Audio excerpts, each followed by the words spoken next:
दोस्तों, हमारे वैदिक ऋषि मुनि ने अपने आध्यात्मिक ज्ञान के आधार पर स्त्रियों की शारीरिक बनावट, चाल ढाल, वाणी और रंग रूप के आधार पर उनके चरित्र पर अनेक बातें कही हैं, जिसे जानकर आप पता लगा सकते हैं कि कौन सी स्त्री भविष्य में कैसा आचरण करेगी। इसी के आधार पर आज हम समुद्र शास्त्र में उल्लेखित स्त्रियों के बारे में जानकारी बताएंगे, जिसे जानकर आप चौंक जाएंगे।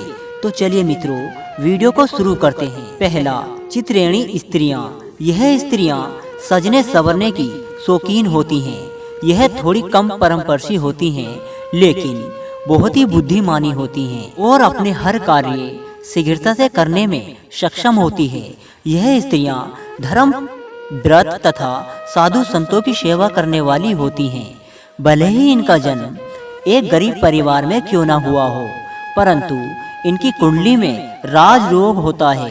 समानतः यह पतिव्रता और सज्जनों में इसलिए करने वाली तथा विषय भोग की बहुत कम शौकीन होती हैं। दूसरा, शंखनी स्त्रियां। शंखनी स्त्रियां स्वभाव में चुगलखोर अर्थात इधर की बात उधर करने वाली होती हैं। क्योंकि यह अधिक बोलती हैं, इसलिए लोग इनके सामने बहुत ही कम बोलते हैं और इनके दिल में दया का भाव नहीं होता। आमतौर पर यह स्त्रियां भोग विलास की बहुत अधिक शौकीन होती हैं। शरीर से यह थोड़ी लंबी तो कभी मोटी कभी दुबली होती हैं। यह हमेशा अप्रसन्न दिखाई देती हैं और बिना कारण ही क्रोधित रहती हैं। तीसरा, कृपेणी स्त्रियां। ऐसी स्त्रियां शरीर से कमजोर, सावली त्वचा, कंजूस तथा निर्जल स्वभाव की होती है। अपनी गलत आदतों के कारण इन्हें परिवार और समाज में कई बार बदनामी का सामना करना पड़ता है। यह हमेशा ही भोग विलास पाने को लालायित रहती हैं। ये अपने घर, संतान तथा परिवार में कोई विशेष रुचि नहीं लेती हैं।